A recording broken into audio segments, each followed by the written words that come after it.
All right, so we are going to open back up our section block, which you should all have done correctly because I did it with you. And we're going to do this sheet right here.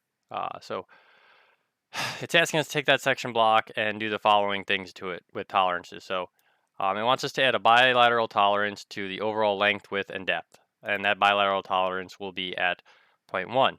And in Fusion, it is called a symmetric tolerance. So if I click on any dimension, over here on the side, we've got tolerances, and I can add a symmetric of 0.1, not 0.01, and I can do that to the overall width, the overall height, and the overall depth.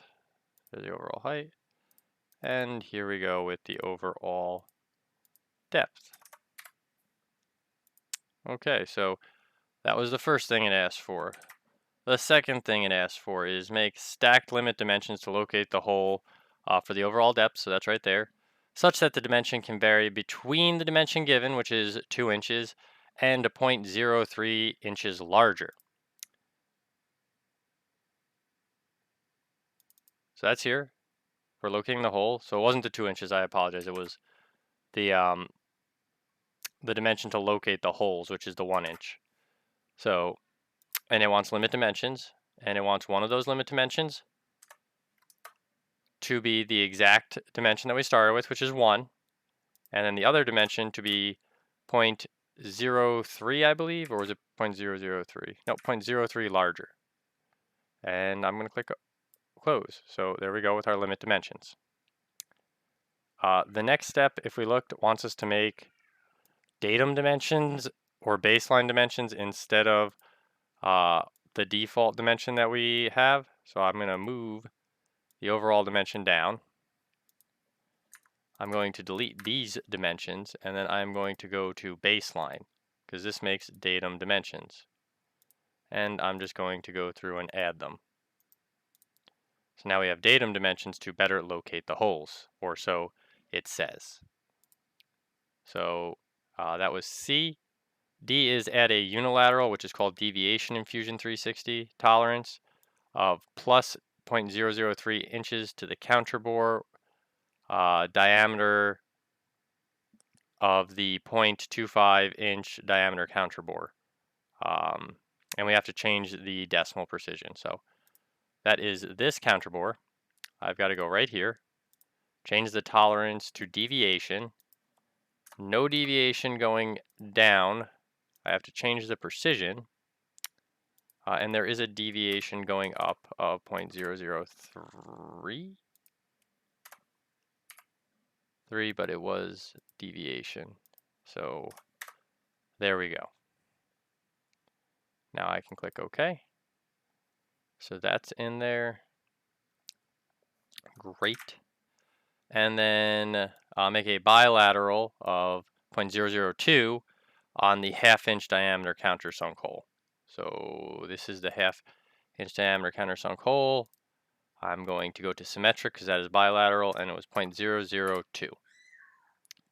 I'm going to hit close.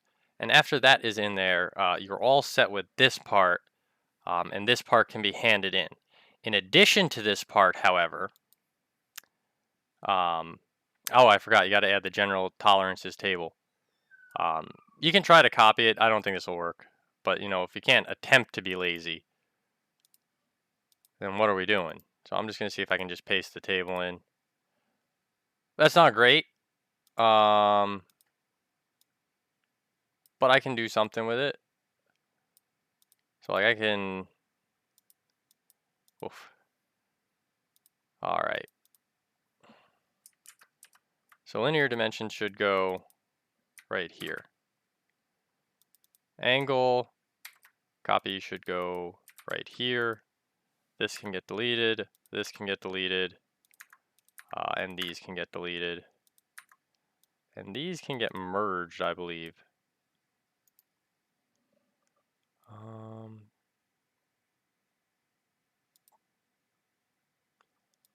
This merge easy? No.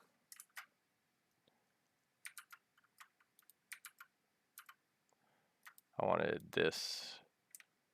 Copy. paste. There we go.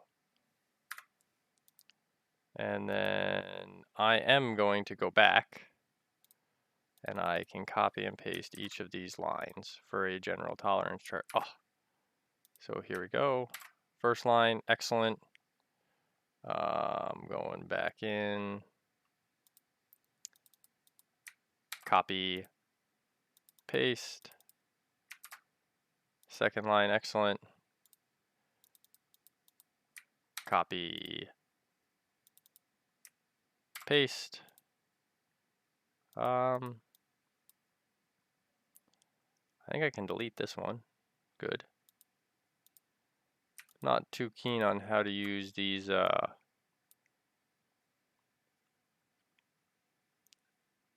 table tools in here.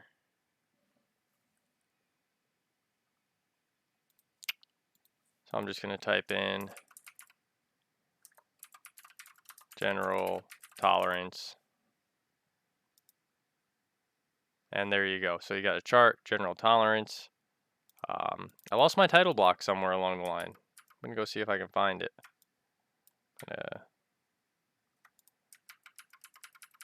There it is. Yeah, so you saw how to do the general tolerance chart.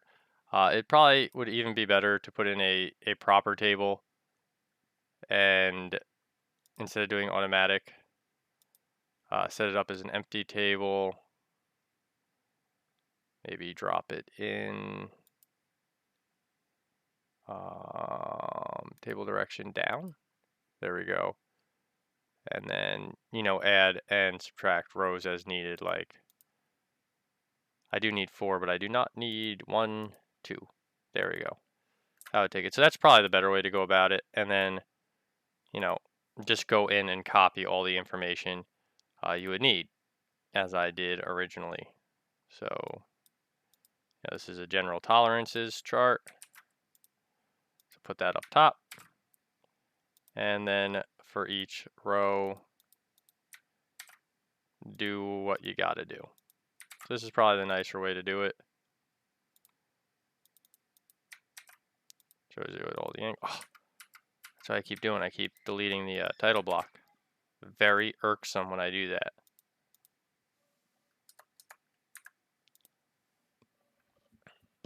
And then I'd go in and I'd add the rest.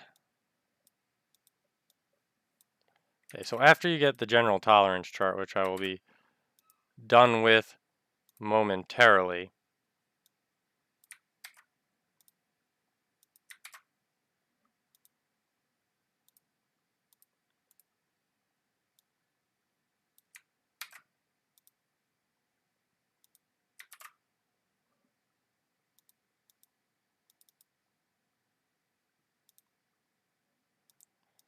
I can move the chart.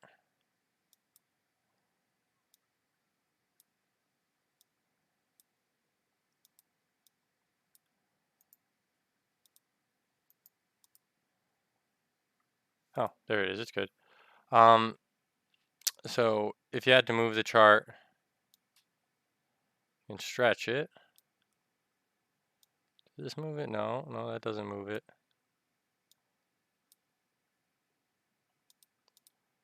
If I grab it and right click and go move.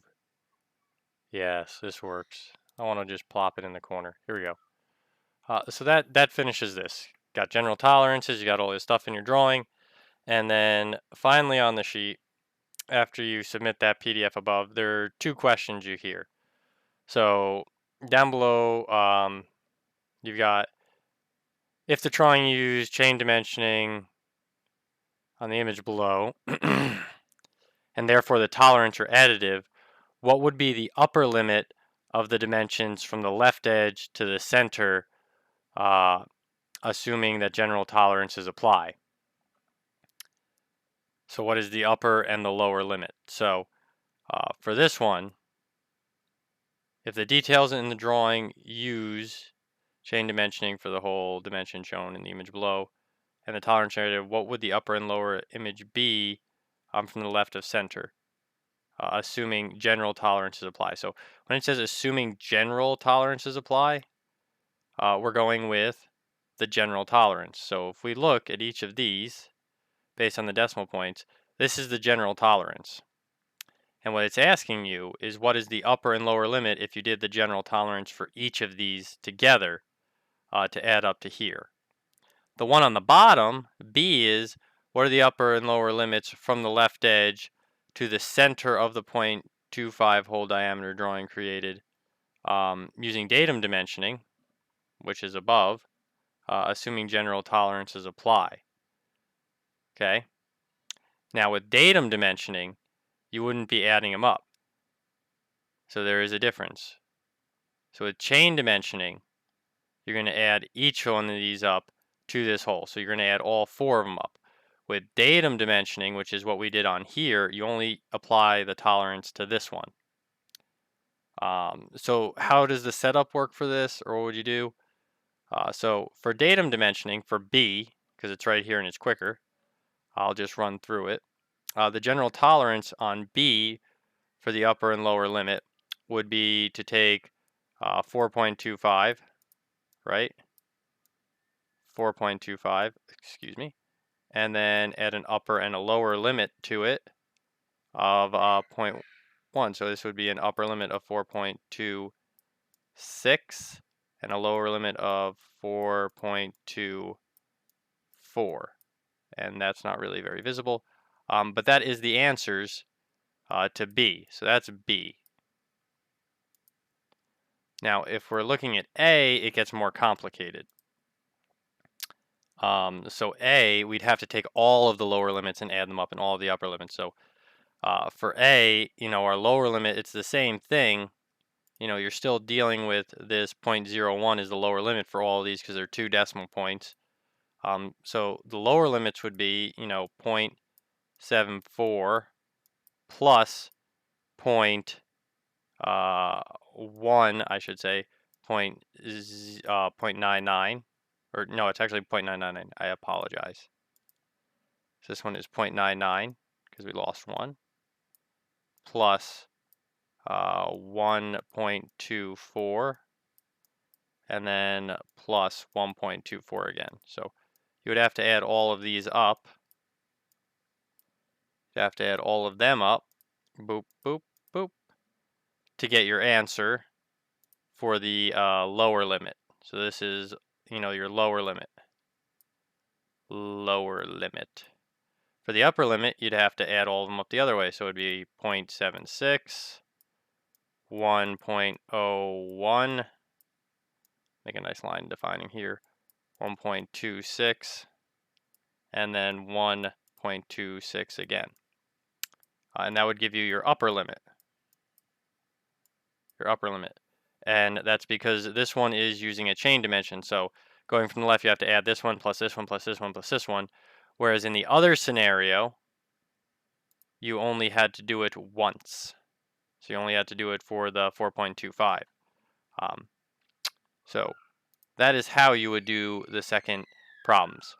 So hopefully that is helpful. I'm going to make you add up the upper and lower limits on A, but that is the process in doing it. All right, so I hope this was helpful.